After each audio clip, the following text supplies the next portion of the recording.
Over 1 million more of your people are going to come back to Israel from Eastern Europe, Russia, and so forth.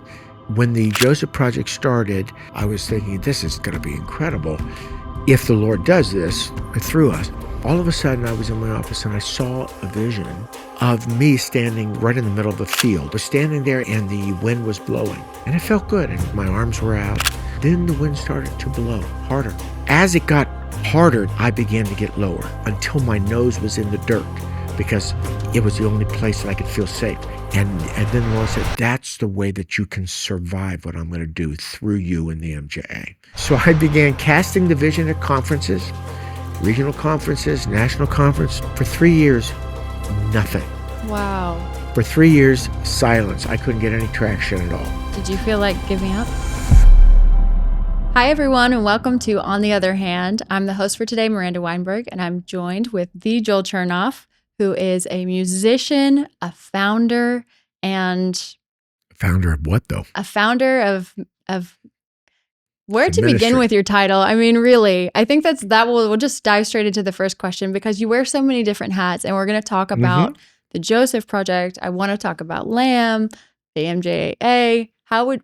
What do you say is your title when people ask you these days? Well, currently, actually the last 30 or so years, I have been the General Secretary of CEO of the Messianic Jewish Alliance of America, which is the largest organization which has authority to speak for the Messianic community.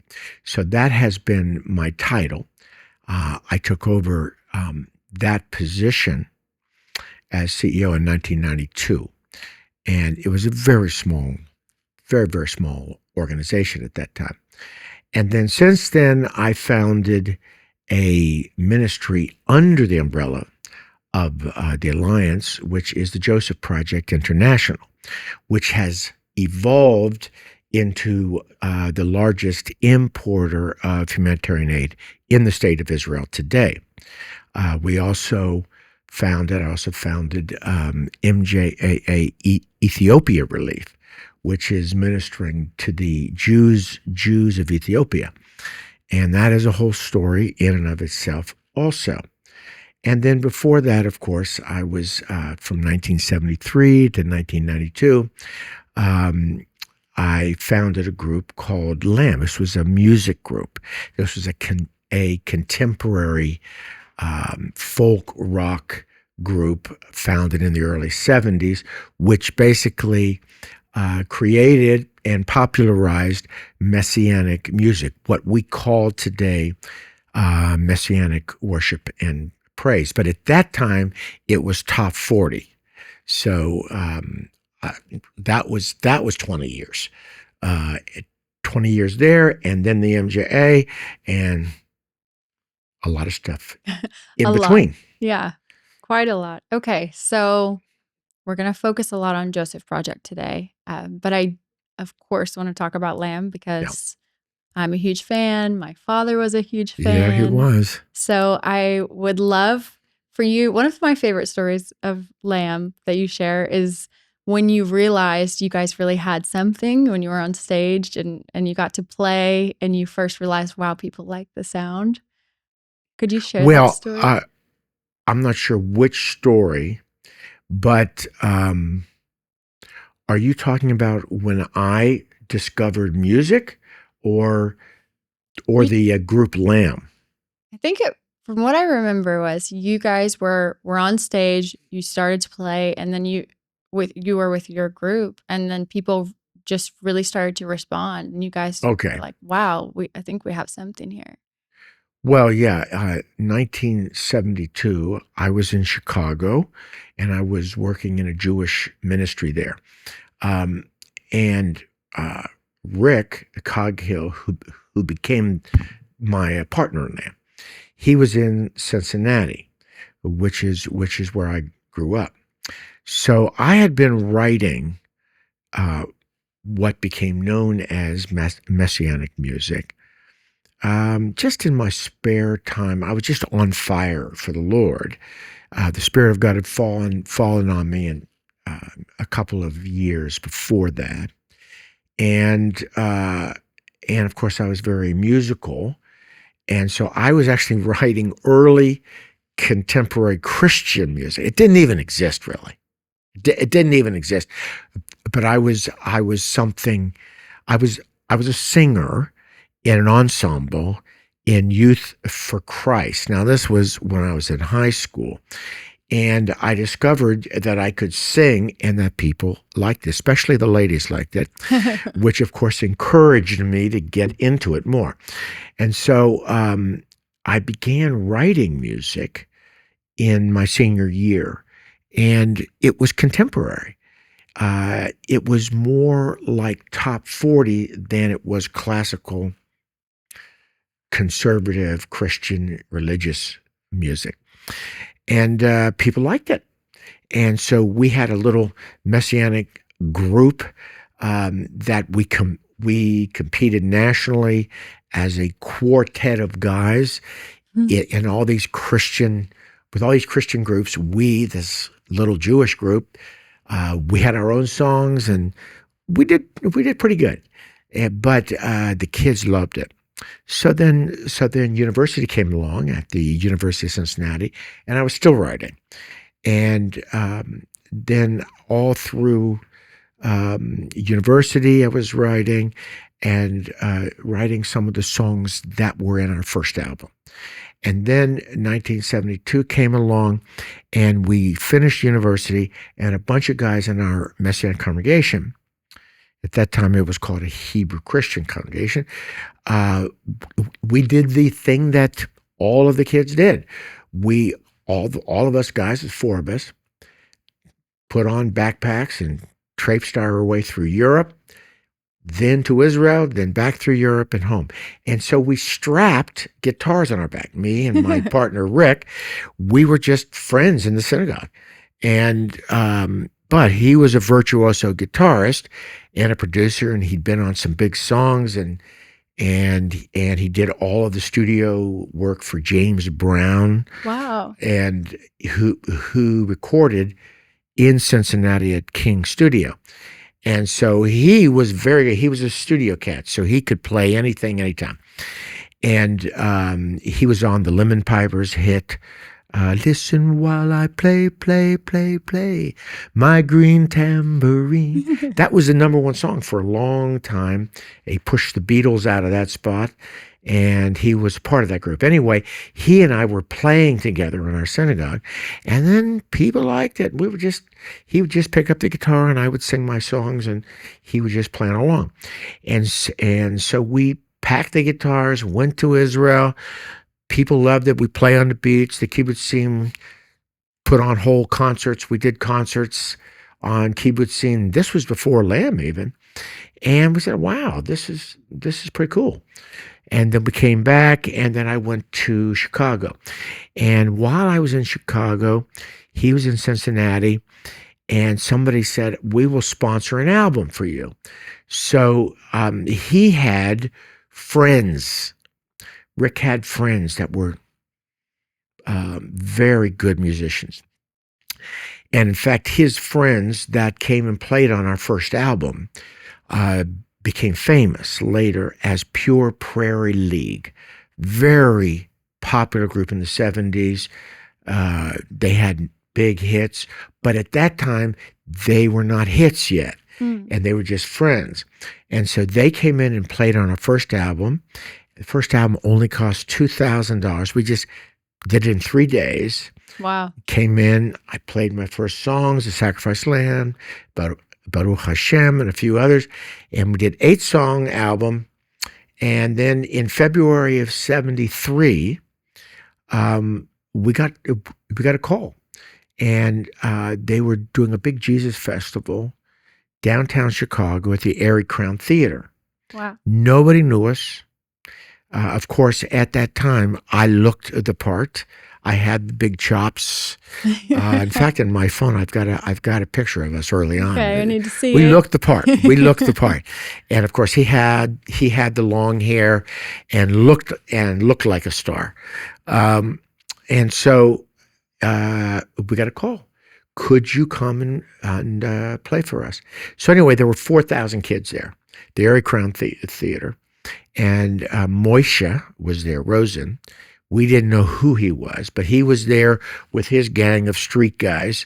And so he was the preacher. We were the music. And so these 4,000 kids are out there staring at us. And we walk out on stage. Nobody had heard of us. And got up there and started strumming, bang. And they went crazy. And we did 4 or 5 songs, 6 songs, walked off stage, and we had 1,000 albums, the big discs, the vinyl disc. Oh, wow. And they bought almost all of them that first day.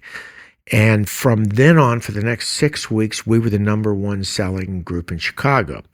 And then they interviewed us on Moody, and boom, the career took off. And by the fall of that year, we were full-time music. And so we were producing new albums, we were touring, we were advertising, we were selling our own product, marketing it. Finally, in '74, the big companies came calling, and we signed on with Murr Word. And then it went for 20 years. And that was 20 years of our lives was doing music. The first maybe 8 were our biggest years. That's incredible. And that's how Messianic music not only was born, but it was popularized. There hasn't been a single artist since, Messianic artist, that has cracked the contemporary charts. Worship and praise, yes. Marty Getz has been on the worship and praise. Of course, Paul Wilbur, who has been the preeminent artist the last 20 years within the Messianic world.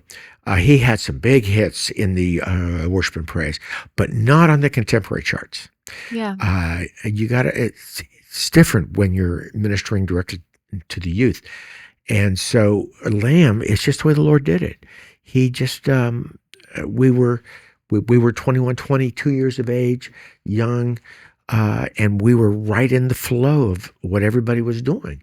Yeah. And bam, we were singing in front of thousands of people, and it was like everything everybody was listening to, but it was different than everything, because there was Hebrew in it, minor keys, Middle Eastern sounds at times, rock and roll at times. That was a great time musically in the contemporary religious music world, because everybody was looking for something different. We were different, and we fit that role. Yeah. And it was pretty cool. That was the birth of Messianic music. Okay, so the birth of Messianic music is happening. The Messianic movement Was also transitioning, happening. right? Also from the Hebrew Christian to Messianic Jewish, yeah. Right. So tell me about how those grew alongside each other, and when you really, you're doing your thing musically. So when were you able to fully get involved over here? Over here meaning? Like with the Messianic movement. It was hand in glove. Okay. I was very much involved in the forming of the youth movement, the Young Messianic Jewish Alliance, which was formed in 1968. And I was there and signed the original papers and so forth. So me and my brother and our family was very much involved in the alliance, and were a part of the revival that was taking place inside of the Jesus People movement, which that revival in the late 60s all the way through the 70s was by far the most powerful revival anybody has seen in the last 50 years. It was unbelievable. I could tell you stories. But anyway, in that time, my parents had a Hebrew Christian fellowship in Cincinnati, which was the biggest fellowship in the entire country. And it had maybe 30 people in it. Wow. That was big. And, but they had a vision. My father had a vision of Messianic Judaism. They didn't even know what it was. But my father had a vision. He saw Messianic Judaism signs spread on across the sky, and thousands of Jewish rough-looking kids, younger people, a younger crowd running in under it towards this light, and he knew that was the Messiah. And so he knew something was coming, but he didn't know exactly what. But mom and dad were both very spiritual people. And when the revival happened, they knew what was happening. And that happened in 1967, 68. The Spirit of God suddenly fell. The West Coast spread all over the world. And it became, inside of that revival was the Messianic Jewish revival. And that revival was different than any revival since the first century because it included our people. Mm-hmm. Our people were saved, many tens of thousands, in a supernatural way, meaning that they experienced visions, dreams, and saw miracles. And so I was a part of that. I was in that, and my brother and so many of us in Cincinnati were kind of born into that. And there's so much power in it. And so the Messianic congregation, or the Hebrew Christian, morphed into the Messianic, which was a stronger Jewish identity. I was at the University of Cincinnati. I was trying to share the good news with all of my Orthodox friends, with all of my Jewish friends. But I was trying to use Hebrew Christian terminology, and of course I was comfortable with it, but they weren't. Mm-hmm. And I said, boy, my communication's not that great here. So I said, the problem is that I'm spending all of my time trying to tell them why Hebrew Christian really is Jewish. And as soon as they hear Christian, bang, then they think I somehow left the Jewish faith. Right. So I said, why don't we try Messianic instead, Messianic Jewish, and see. So we started using that terminology, and hey, if they warmed up to it, they didn't understand it. They asked us to please define that, and we saw that was much more powerful. We started to identify ourselves as Messianic Jewish at that time. So you and your family were really the part of the coining of Messianic Jewish. We were. It was a trial and error thing, but we saw that Messianic terminology, more Jewish, Hebraically Jewish, mm-hmm. biblically Jewish, was much more effective, even though our people said, you can't call yourselves Jewish. You can't say that your leader is a rabbi. You can't. Why? Because it was too Jewish. It was confronting our people in a good way with the biblical Jewish so that was coming faith. From the Hebrew Christian side. Yeah. Wow. Yeah. We were moving from Hebrew Christian, which our own people were comfortable with because they could kiss us off as being traitors to our people. Somehow we were calling ourselves Jewish non-Jews as Hebrew Christians. When we called ourselves Messianic Jewish, we were saying, no, this is Jewish, period. We are Messianic, which is referring to our faith in the Messiah, and Jewish. Mm. There isn't anything non-Jewish about this. And they were, you can't do that. That is too Jewish. Now that means we have to consider it. And they didn't want to consider it because of all the anti-Semitism in the past. So that was really an interesting period where we pioneered that kind of language and changed the way words are powerful. And they changed the way people think. Yeah. And so we saw that and we began using it. They have life, right? They have life and they have power. Yeah. There's authority in those words. There's power in those words. And so we not only used it, but we appropriated the language. There were some Orthodox Jews calling themselves Messianic Jews, but there were so many of us calling ourselves Messianic Jews that they eventually stopped calling themselves Messianic Jews because people thought that this Orthodox group were actually Jewish believers in Yeshua. Wow. And so they stopped. We took over the language. What were they? They were just Orthodox Jews, but they did believe in the Messiah, just not in Yeshua. So we, of course, believe in the Messiah, but that it was Yeshua. Uh-huh. And we called ourselves Messianic Jews. And they would say, yeah, but there's other Jews calling. I said, well, that's fine. But we're going to call ourselves Messianic Jews. And so we won out. Wow. I never knew that. Yeah. So your musical career is growing. The Messianic movement's growing.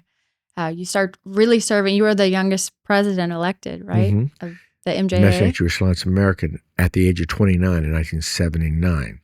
So you're serving. How long was it into it before you suddenly, received this vision from the Lord? Yeah, well, the musical side was paralleling the development of the movement and synagogues and so forth. Of course, the music is important. Yeah. Because it was kind of the soundtrack of the Messianic movement. We had become the soundtrack, and then, of course, others came into the picture. Israel's Hope, Marty Goetz, Paul Wilbur, etc., came in after us. But 1992, Lamb stopped singing as a full-time career. And the MJAA Executive Committee asked me to become the executive director or the general secretary, which is their CEO.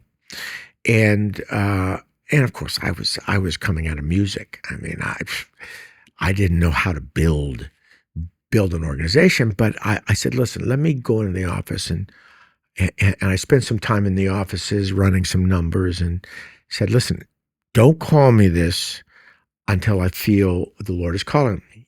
If I feel like he's calling me into it, then I will take it on, because they couldn't even offer me a salary. It was that small. So it was just a straight faith, a step of faith. So at the end of the summer, I felt the Lord called me to it. I took it and I began to study books, how to build an organization, etc. And I began building. But that was in 92. And of course, they couldn't afford to pay me any salary. So I had to raise funds. But I am a visionary. My parents were visionaries. And I seem to have gotten that gene, that spiritual gene. So 4 years into it, I had already felt like the Lord was moving the Messianic community into a different gear.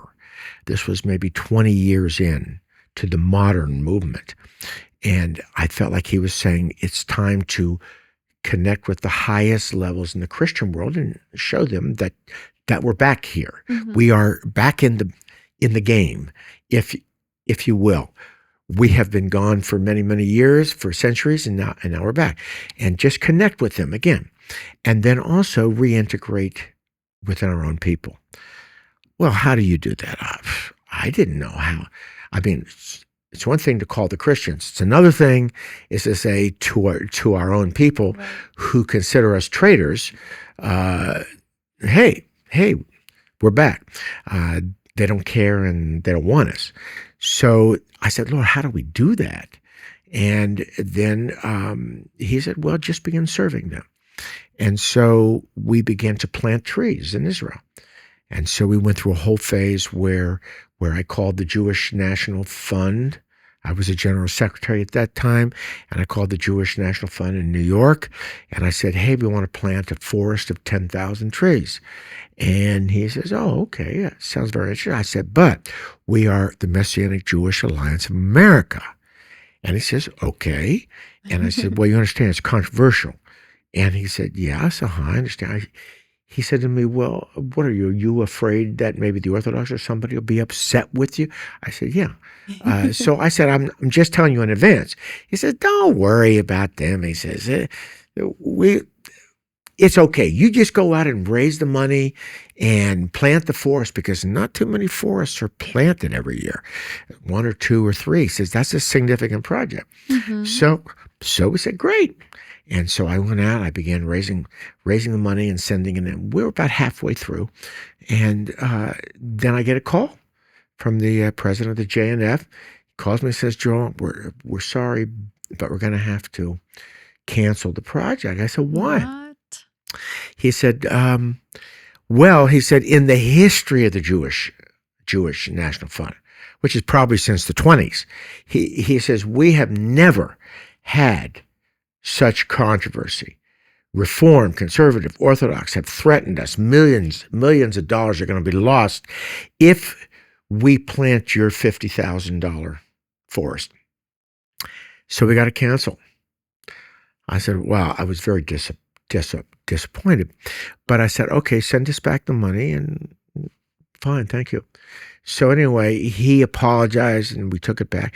But the short story is that we ended up planting it anyway in Israel, and the JNF in Israel showed up anyway at this dedication where they feted us and had parties for us, and we gave speeches with flags flying. It was unbelievable. So that was in 92. By 96, I was saying, Lord, what else can we do in Israel? And I was praying about it. And I was thinking, in the scripture, this talks about the poor and taking care of the poor, the orphans, the widows. I said, I'm sure that there's poor people in Israel. And I said, maybe there's something we can do there. And I was thinking small. And then I was in my office very, very early. And I was having prayer and devotions there. And all of a sudden, as I'm walking around, bam, the Spirit of God fell on me powerful. I started weeping uncontrollably. And it was just like I could see fog lifting off of the water way out. I could see way out there. And he says to me, and powerful presence in my spirit. And so I immediately ran over to my desk and I began writing out the vision. Writing it out, because my father had taught us about the unction of the Spirit, which we were just young at that time. We didn't care that much, but he told us about it. He says, if you ever feel pressure in the center of your being, and it gets stronger and stronger, God is going to be speaking to you, and pay attention. Write it down. Well, I had never experienced that until then, and I knew immediately this was an unction. God was going to speak to me, and I ran over to the desk and wrote out the vision. And basically the message was that within a short period of time, whatever that meant, over 1 million more of your people are going to come back to Israel from Eastern Europe, Russia, and so forth, in a time of great trouble. And Israel will not be prepared. And he says, I'm commissioning you, the Messianic community, in partnership with your Christian brothers and sisters, like Joseph prepared for the famine that did come upon Egypt, and they prospered through it. I'm commissioning you and your Christian brothers and sisters under your banner, in other words, to prepare a blessing on the soil of Israel for this crisis that is coming. Wow. And until then, meet urgencies along the way, meaning build the infrastructure, help out in Israel with whatever crises emerge, war, whatever, poverty, just minister until that event. When that event comes, you will be in position, in other words, to affect the entire nation in a big way. So that seemed ridiculous, really. I finished this prophecy. I wrote it out. I said, this is too big for us. This is way too big. They can't even hardly afford to pay me. I mean, and now we're building, so it's getting a little bit bigger, but it seemed too big for us. And I said, Lord, this is way too big for us. And so I began testing the prophecy. And I tested it in Israel with prophetic people here in the United States. And when you say testing it, meaning I took it to them, I said, do you resonate spiritually with this? Or do you think it was off the wall? And everybody that I was taking it to in Israel and in the United States, prophetic people, they were all, no, this is the Lord. This is the Lord. Finally, I took it to our executive committee late in that year in 96. And I laid it, I said, okay, this is what the prophecy was. I told them the story, and I just laid it out. I just simply read it to them. And I says, so you tell me, was it the pizza or is this God? And they all to a person affirmed it and said, go do this thing. How do we do this thing? I have no idea. But I argued with the Lord about it a lot because I said, Lord, it's too big. And he gave me a verse that shut me up because I was arguing with him. And it's in 1 Peter 2:15. For this is God's will, that by doing good, you will silence the ignorant talk of foolish men. Wow. Now, of course, I had been arguing and saying, Lord, our people don't even want our help. I mean, they think of us as traitors, etc. This is impossible. Mm-hmm. We can't do this. The Lord said to me, I didn't ask you if you felt adequate. I'm just asking you, will you do it? Will you say yes?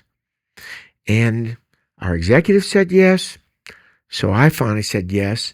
And he says, you just do this. Begin to bless your people, and I will silence the opposition. You will see, I will silence them. Okay, so what am I going to do? Say no? No. So I said, okay. So I began casting the vision at conferences, regional conferences, national conference. Nothing. And this was after the executive committee said, go and do this great prophetic thing. For 3 years, nothing. Wow. For 3 years, silence. I couldn't get any traction at all. Did you feel like giving up?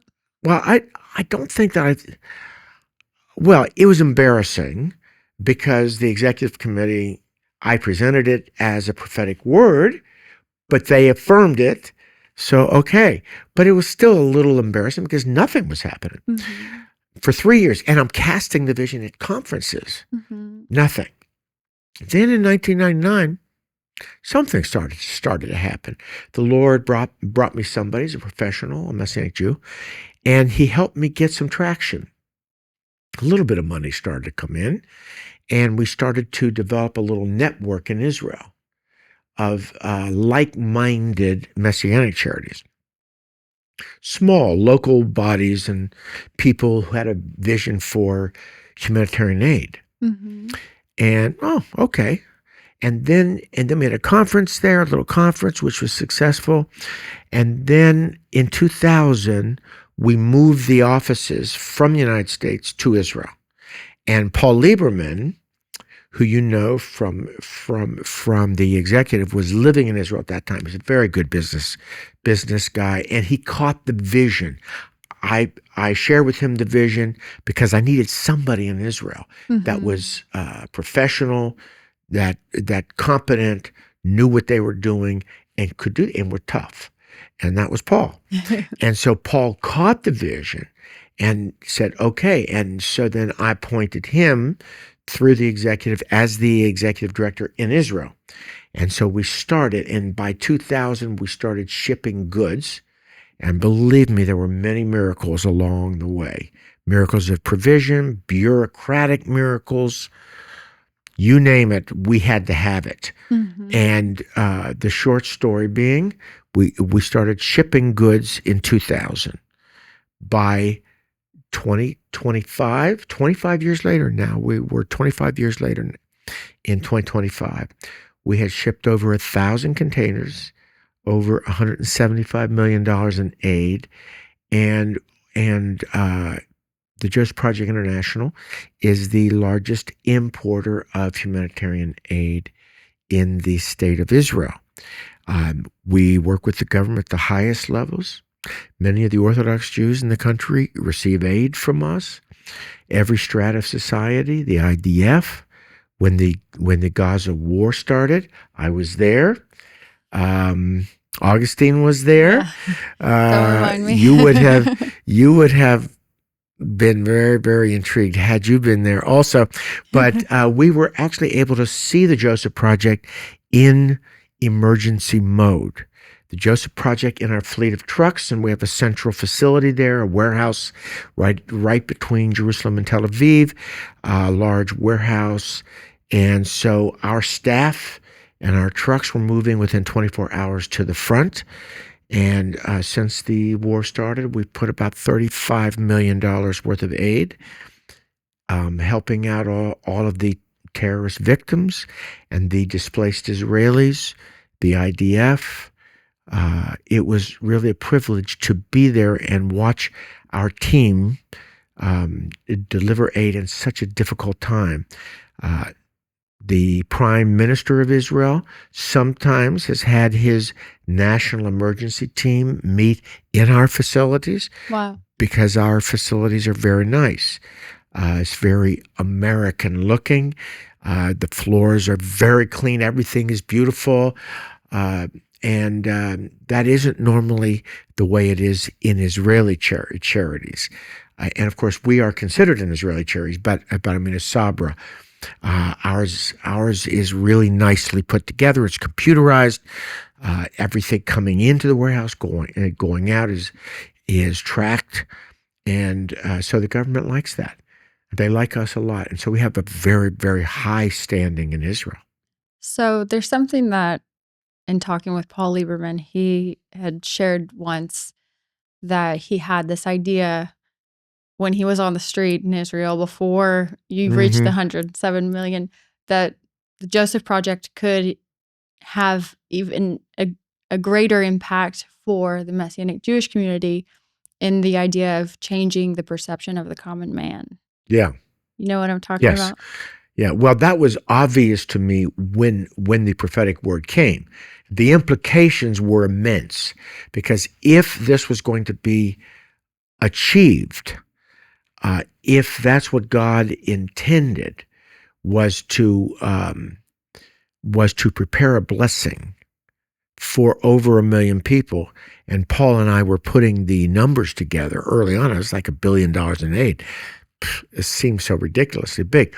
But if it was going to scale up to that, that's obviously prophetic. That's you're talking national leadership at that point.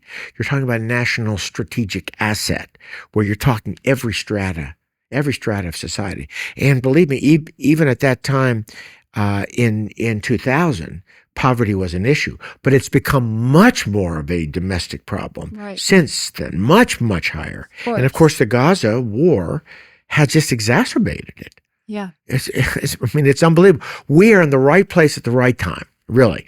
I mean, we couldn't have been. I mean, the Lord put us there. And all we did was say yes. Now, I do have to say the Lord gave me the strategy for it early on. And he gave me 3 video snippets. Okay. 3 videos. When you say video, it was like the video played in your mind, or? Video, somehow in my spirit, something came to life. I could see something in my spirit. Okay. Just short videos. I don't get spiritual dreams too often. I've only had one of those, but or I shouldn't say that. Maybe a few, maybe 4. But this was different.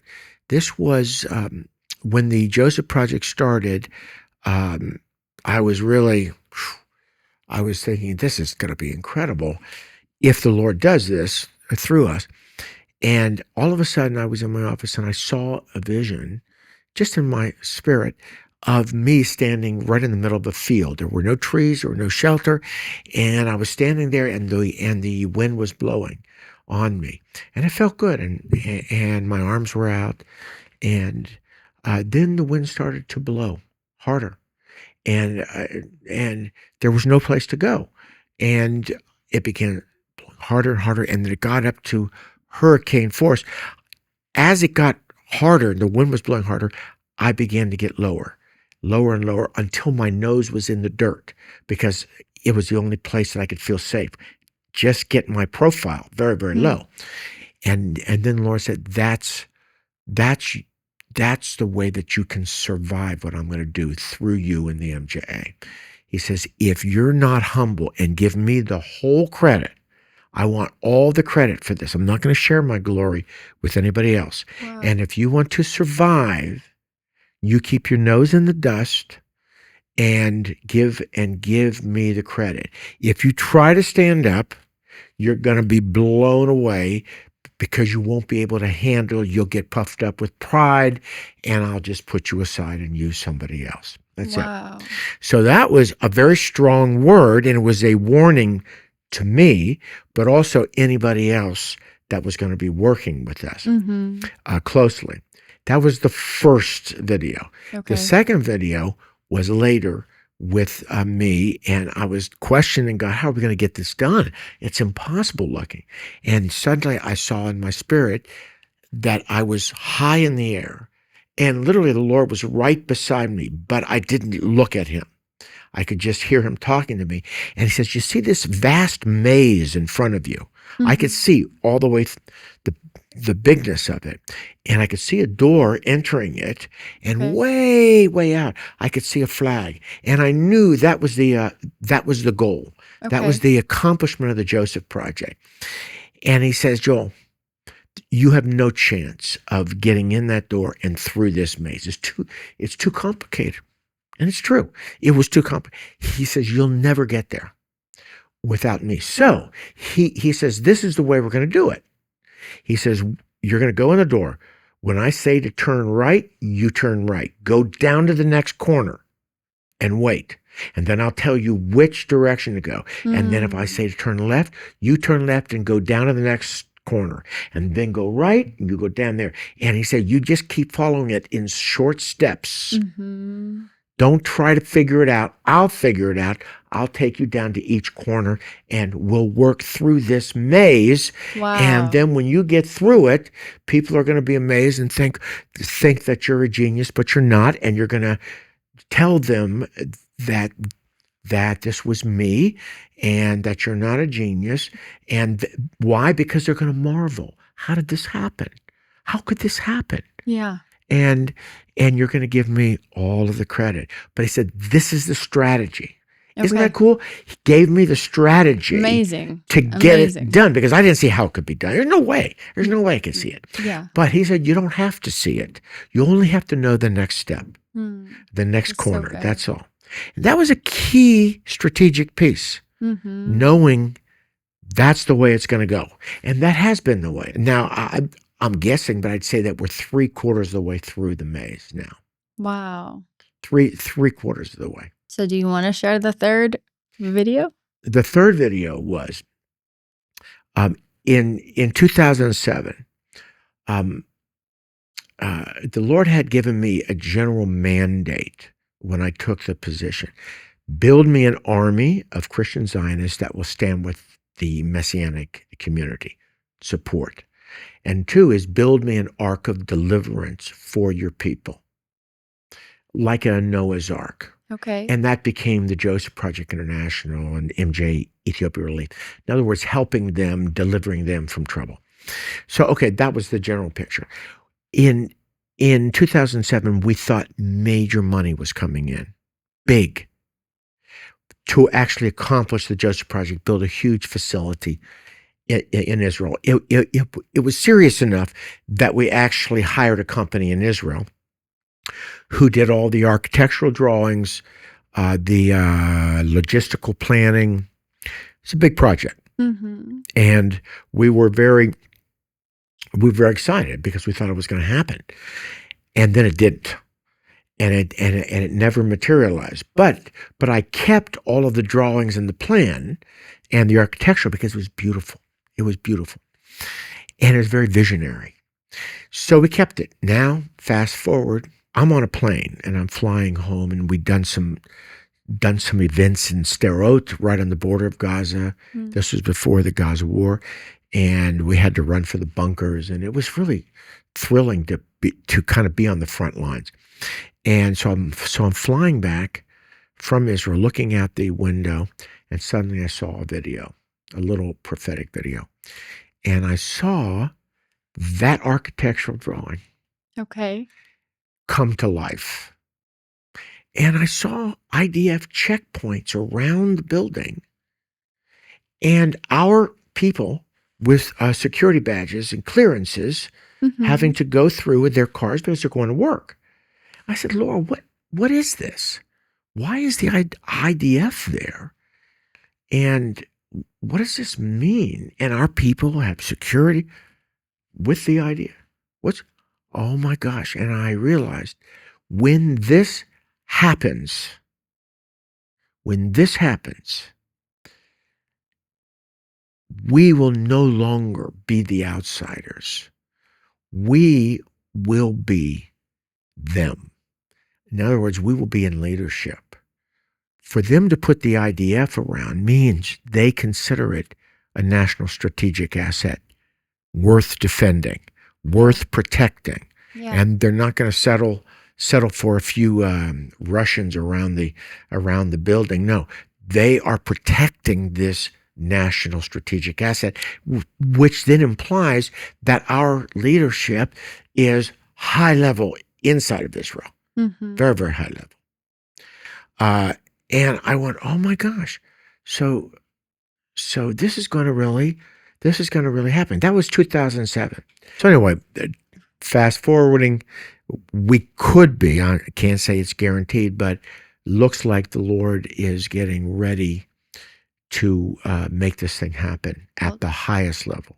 Well, that's very exciting. And I'm sure that we could continue to talk. We might need to have a part 2 for this. But it's been just amazing. And it's so inspiring, really, hearing the Lord bring all of these things to pass. I mean, really, your whole life story. So I wonder if you could speak to 2 people listening. First, to the musician who feels like the Lord has given them maybe a new sound or something, and they haven't taken any first steps yet. And then second, to the visionary, that God has given them an idea that maybe feels so big, overwhelming, that they don't know where to go, what step to take. What would you say to those 2 people? Well, in terms of the music, there's such a strong temptation for contemporary writers, singers, artists to want to produce music like all of the top 40 religious Christian music, contemporary music, whatever. Lamb would have never existed had the Lord not given me the vision to create something new that nobody ever heard it before. Something that took the ancient Jewish feel and the modern musical feel of the day and put it together into something new, something that nobody ever heard. And I encourage young musicians, especially the songwriters and the artists, to bring the concept of Lamb into the 21st century here and write music and perform music in your genre now, but bring in the Jewish side of it and put something fresh and creative that nobody's ever done. That's the cool thing. That's the most exciting thing. Lamb immediately created an impact because there was nobody like us. And we were good. And it sounded great. So, hey, it just carved out a place for us immediately. Whereas there were a lot of rock and roll groups, but there was nobody like us. So that was cool. That hasn't been done since Lamb. In terms of top 40, the most contemporary music. Yes, in worship and praise, Paul Wilbur, Marty Getz, they've done a great job of kind of building off of the 70s and doing a great job in worship and praise. But I mean top 40, hitting the youth where they are. Create, do something new. That's on the musical side. On the visionary side, the one thing that you have to know, if you have a vision, large or small, whatever it is, you have to know it's from the Lord first. That you must know. But rest assured, it's all throughout the scripture. I have a book called The Daily Nosh. There's umpteen noshes on this, umpteen little snippets out of the word, but you must persevere. You must not give up, ever. You must keep going. Usually God's timing is a lot longer than your timing. I think it should get done in 5 years. It's usually 10 years or 15 years. The Joseph Project International is 25 years. I thought it was all going to be done in 5 years. Nope. God's timing is and there's many, many verses on this in the scripture, but God's timing is almost usually, not always, but almost always longer than your thinking. And so it requires endurance and stamina and persevering. I've heard various people, including our current president, Donald Trump, say, various business guys say, the one thing people fail to do when they have a good idea is to persevere. Don't give up. Just keep going. That's so good.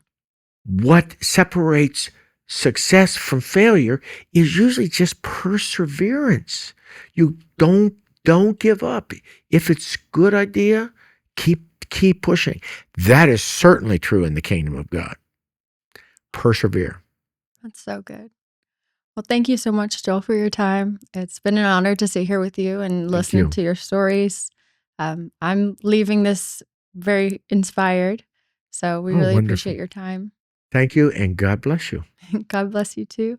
And thank you to our listeners. Thank you for tuning in. And if you felt encouraged, if you know someone that might be encouraged, we'd love for you to share this episode with them, and also like and subscribe so that you can continue to get more uplifting and inspiring content like this.